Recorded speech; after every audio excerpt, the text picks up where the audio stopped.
আসসালামু আলাইকুম viewers, welcome back to my channel Afroza cooking world. আজকের রেসিপি চিকেন কাকলেট। কিভাবে খুব সহজে বাসায় চিকেন কাকলেট তৈরি করে নিতে পারেন সেই রেসিপিটি আপনাদের সাথে শেয়ার করব। আশা করছি রেসিপিটি আপনাদের ভালো লাগবে। এখানে বুকের এক পিস মাংস নিয়ে নিয়েছি।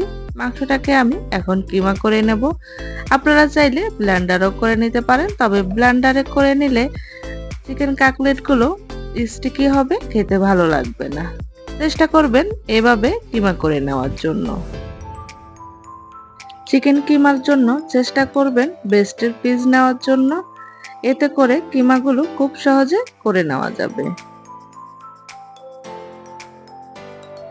দেখুন আমি কিভাবে কিমা করছি, ঠিক একইভাবে কিমা করে নিতে পারেন। আবার চাইলে শিলপাটাও কিমা করে নিতে পারেন।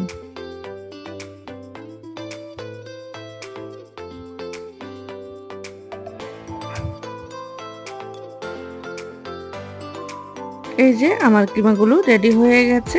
এখন আমি একটা বলে নিয়ে নেব। এখানে মিহি করে কুচি করে কেটে নেওয়া কাঁচামরিচ নিয়েছি 1 টেবিল চামচের মতো। মিহি কুচি করে কেটে নিয়েছি পেঁয়াজ দিয়েছি এখানে 1/4 কাপের মতো।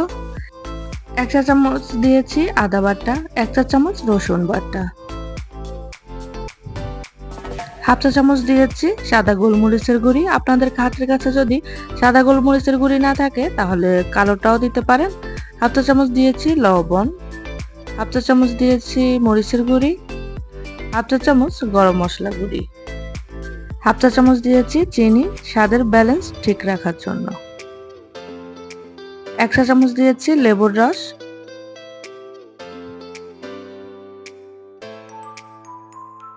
এই লেবুর রসটা কিন্তু দিতেই হবে, নয়তো স্বাদের হেরফের হবে।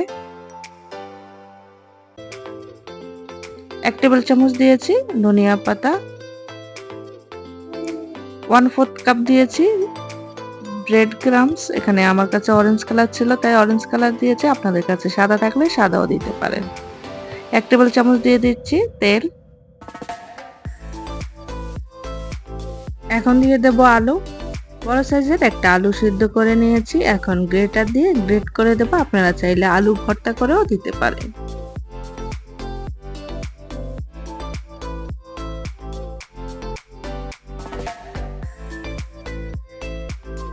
গ্রেট করা হয়ে গেছে, এখন আমি সবগুলো উপকরণ একসাথে মেখে নেব। মাখাতে যদি খামিরটা অনেকটাই নরম মনে হয় তাহলে আধা ঘন্টার জন্য ফ্রিজে রেখে দেবেন, তাহলে সেট হয়ে যাবে। দেখুন আমি হাতের মধ্যে কোনো রকম তেল লাগাইনি, শুধু হাতটা ধুয়ে নিয়েছি। প্রতিবারই কাকলেট বানানোর পরে হাতটা ধুয়ে নেবেন। এইভাবে হাত ধুয়ে কাকলেটগুলো তৈরি করলে কাকলেটের শেপটা ভালো থাকবে। দেখুন আমি কাকলেটটা কিভাবে তৈরি করছি, আপনারা চাইলে একইভাবে তৈরি করে নিতে পারেন। অনেকেই আছে কাকলেটের শেপ দিতে পারেন না, তারা চাইলে এইভাবে কাকলেটের শেপ দিয়ে নিতে পারেন। এই যে একটা কাকলেট আমার রেডি হয়ে গেছে, এইভাবে আমি প্রতিটা কাকলেট তৈরি করে নেব।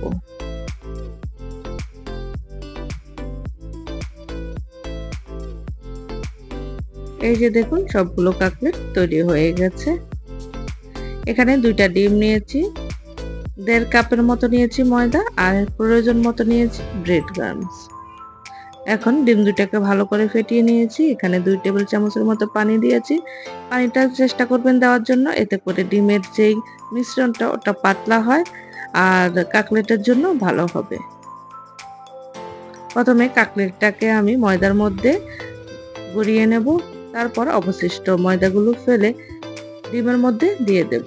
আমি এখানে ময়দার মধ্যে 2বার কোটিং করব, এতে করে কাকলেটের উপরের যে অংশটা ওটা অনেকটাই ক্রিস্পি হবে আর কাকলেটের ভিতরটা জুসি হবে।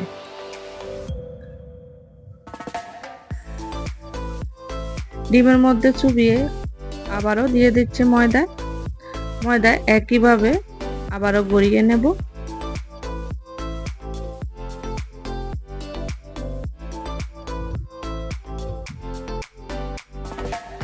অবশিষ্ট ময়দাগুলো ঝেড়ে ফেলে আবারও ডিমের মধ্যে দিয়ে দেব। এবার আমি ডিম থেকে তুলে ব্রেড ক্রাম্বসে দিয়ে দেব।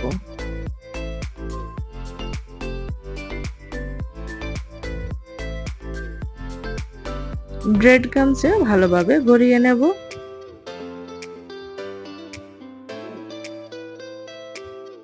ব্রেড ক্রামসে গড়িয়ে নেওয়া হয়ে গেলে অবশিষ্ট যেই ব্রেড ক্রামস লেগে থাকবে তা হাত দিয়ে ঝরিয়ে নেব। একটা চিকেন কাকলেট তৈরি হয়ে গেছে। এইভাবে প্রতিটা চিকেন কাকলেট তৈরি করে নেব। এখন আধা ঘন্টার জন্য ডিপে রেখে দেব। ফ্রিজ থেকে নামিয়ে আপনারা চাইলে একটা এয়ারটাইট বক্সের মধ্যে বা জিপলক বক্সের মধ্যে রেখে মাস জুড়ে সংরক্ষণ করতে পারবেন। চুলার তেল দিয়েছি, তেলটা গরম হয়েছে। এখন এক এক করে কাকলেটগুলো দিয়ে দেব। কাকলেটগুলো ভাজতে আমার 6 থেকে 7 মিনিটের মতো লেগেছে। এক পিঠ যখন গোল্ডেন ব্রাউন কালার হয়ে যাবে তখন অন্য পিঠ উল্টে দেব। ঘন ঘন উল্টাতে যাবেন না, নয়তো চিকেন কাকলেট গুলো ভেঙে যেতে পারে।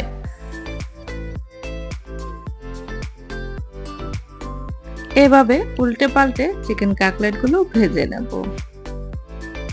দেখলেন তো কত সহজে চিকেন কাকলেট গুলো বানিয়ে ফেললাম।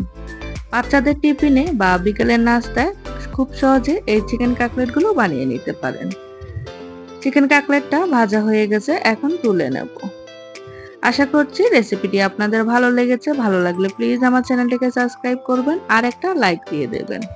এখন একটা চিকেন কাকলেট আপনাদেরকে ভেঙে দেখাচ্ছি, ভিতরটা কতটা জুসি আর উপরটা কতটা মচমচে। আজকের ভিডিওটা এই পর্যন্তই। ভালো থাকবেন সবাই। আল্লাহ হাফেজ।